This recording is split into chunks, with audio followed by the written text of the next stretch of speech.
د ارواښاد عبدالرحیم حاتف لومړی لیک د ښاغلي حاجي ظاهرجان په نامه داسې راپیلیږي. ظاهرجانه، سلام علیکم. خدای تعالی دې روغ او جوړ، سرلوړی او بریالی لره د خپلې کورنۍ او خپلې پلرګنۍ سره. یو وخت ستا یو لیک غورځنګ را لېږلی و چې تر جوړ تازه علاوه دوستانه مشورې هم پکښې وې. خو که دغه ډول مشورې د یوه مشر لخوا را رسېدلې وای، ما به یې نوم نصایح ایښی وای. په هغه لیک کې دې زه و دغې خبرې ته رابللی وم چې کله کله خط در استوم. ضرورت خو د دې خبرې حتی موجود نه و. هره پوښتنه جواب غواړي. و اما السائل فلا تنهر، او هر خط جواب غواړي. که زه د سپین ږیرتیا عذر وړاندې کړم، ممکن دا د ځنډمن جواب پلمه سي، خو د سکوت یا لاجوابۍ بهانه نسي کېدای. خو تر کهولت سربیره بله د ذکر وړ خبره دا ده چې پر دغه سربیره چې تا خپل د چمن ادرس راته لیکلی و، باور دې وسه چې هغه مې نه ولوستلی سو، او ممکن د خط نه لیکلو دلیل همدغه وګاڼه سي. په هر صورت هر څه چې یې دلیل وي، نو قسمت یا تصادف داسې راغی چې د خط لیکلو مجال مې ونه موند. که څه هم محترم استاد محمد نبی خان کله کله ستا ورلېږلي سلامونه را انتقالوي. وعلیه وعلیکم، کور دې ودان، کور یې ودان. حق تعالی دې مرحوم شیخ صاحب ته خپل د رحمت په جوار کې ابدي ټاټوبی ور په برخه کړي. مغفور او مرحوم زموږ لپاره د ښو اسلامي او پښتني اخلاقو تمثال و. کشکې د هغه په اخلاقو متخلق سو او زموږ لپاره ژوندی تاریخ و. د هغه په فقدان کې به تاسې پر نورو در پاته نیمګړتیاو سربیره د خپل ښار د معاصر تاریخ له ناخبرۍ سره هم زما په تخمین مخامخ یاست. خدای دې وکړي چې زما تخمین غلط وي، خو زه به پر هغه تخمین بنا د احمدشاهي ښار په باب لږ معلومات درته ولیکم.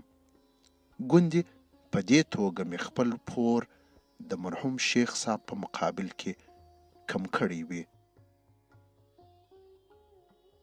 احمدشاهي ښار د یو مستطیل شکله کلا په منځ کې پروت و چې هغه مستطیل ډیر منظم نه و. د مستطیل دوې اوږدې زلې لمر خواته او لمر لویده ته پرتې وې، او لنډې زلې قطب او سهیل ته. تر ښار د باندې د کلا په موازات یو خندق کیندل سوی و. غالبا به د کلا خټه له هغه خندق څخه ختلې وه. ویل کېده د کلا کاګل د سردار محمد عثمان خان په امر او زمانه کې وسو. تر هغه وړاندې دغې د خټو کلا کاګل هم نه درلود. د کلا د داخلېدو لپاره 6 دروازې وې په دې شرحه: د شکاپر دروازه، د هرات دروازه، د توپخانې دروازه، د عیدګاه دروازه، د برو دروازه او د کابل دروازه. په هغو زمانو کې یا حتی 80 کاله وړاندې د حمل و نقل عمده وسایط یا بوګان او حماران و چې له کابل څخه تر هرات او برعکس، له چمن څخه تر مشهد او برعکس به مالونه وړه او راوړه، او په لوی لارو کې به د غلو د ډلو سره دغه د نقلیه وسایطو مالکان چې خرکاران به یې بلل، وروسته مشهور سوداګران سوه، مخامخ کېده. ښار ته پر ننوتلو په هره دروازه کې مخصوص دروازوان پر بار بارانه اخیستل. تقریبا 70 یا 80 کاله پخوا مې ښه په یاد دي چې زه په طفولیت کې ذاکر شریف ته چې زما د مور د مورګنۍ یا ماماخیلو کورونه وه تللی وم. له هغې خوا څخه د هغو دوستانو سره بیرته د کور خواته مخ پر ښار را روان و. ځکه چې زه ماشوم وم پر پښو نه سوم تللی نو یې زه پر خره سپور کړی رارهي کړی وم. کله چې موږ د ښار په دروازه د ننوتلو هڅه وکړه دروازوان یا خرڅګر خپل د حق الدخول غوښتنه وکړه. زما د ملګري څخه څه نه وه. دروازوان زما له سره خولۍ واخیستل او هغه یې په خپل حق کې وګرځول. په بدو ورځو کې به دغه د ښار دروازې د یرغلګرو پر مخ تړل کېدې او دا یې کلابندي بلله. په افغانستان کې هر کله دغه حالات پیښېدل او کله چې به د ښاریانو ازوقه ختمه سوه نو به تسلیم سوه او د ښار دروازې به یې پرانیستلې. وروستۍ کلابندي د صقویانو د زمانې وې. دا لوی لوی دروازې وې چې په یوه کجګردشي به نصب سوي وې چې د توپ د ګولۍ له اصابته خوندي وې. د منفردو اشخاصو د دخول او خروج لپاره به د ښار په لو دروازه کې یوه وړه دروازګۍ بله هم ورکوله سوې وه چې د کلا د دروازې د بندېدلو پر مهال چې هره شپه به بندېدل د وتونکو او ننوتونکو لپاره د لوی دروازې هغه برخه خلاصه پرېښوله کېدله.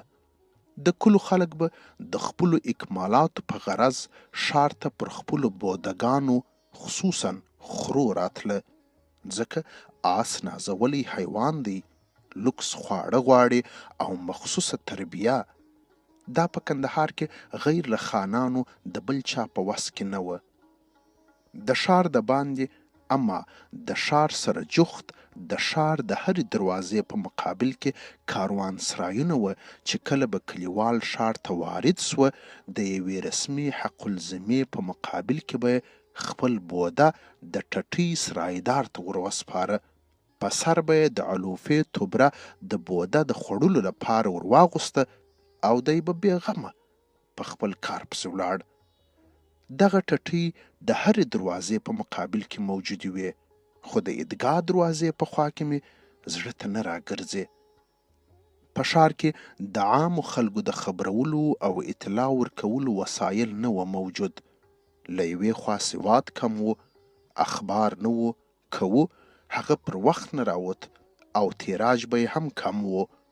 نو د پخوا زمانو په شان به یو جارچي په لوړ آواز د کومې خاص خبرې یا وریکې لپاره په بازارونو کې پر هر څو قدمه اعلان خپراوه یا به خلکو پوښتنه ځنځ کول چې څه پیښه ده.